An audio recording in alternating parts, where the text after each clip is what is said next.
नमस्कार सभी में। आज हम बात करेंगे भगवत गीता के द्वितीय अध्याय के 39 से 42 श्लोक तक। एषा ते विहिता सांख्ये बुद्धिर्योगे त्विमां शृणु बुद्ध्या युक्तो यया पार्थ कर्म बंधं प्रहास्यसि नेहाभिक्रमनाशोऽस्ति प्रत्यवायो न विद्यते स्वल्पमप्यस्य धर्मस्य त्रायते महतो भयात् व्यवसायात्मिका बुद्धिरेकेह कुरु नन्दन बहुशाखायनन्ताश्च बुद्धयो व्यवसायिनां यामिमां पुष्पितां वाचं प्रवदन्त्यविपश्चितः वेदवादरताः पार्थ नान्यदस्तीति वादिनः।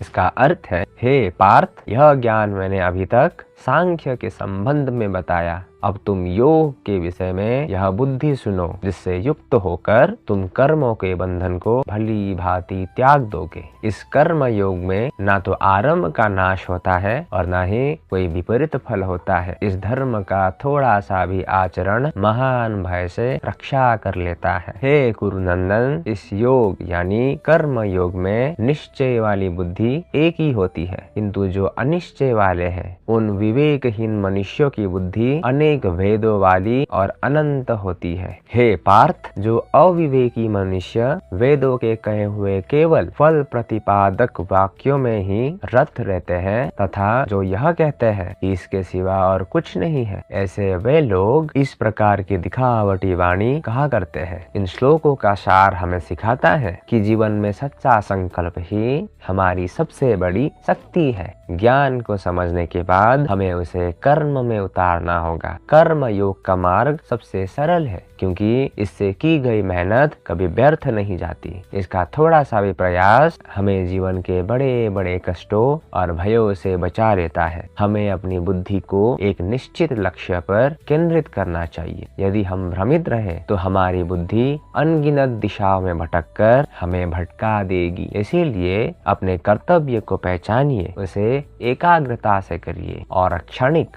बाहरी लाभ की आकर्षक बातों से दूर रहकर शाश्वत और आंतरिक सत्य पर स्थिर हो जाइए। यही जीवन में सफलता और शांति का एकमात्र अटल आधार है।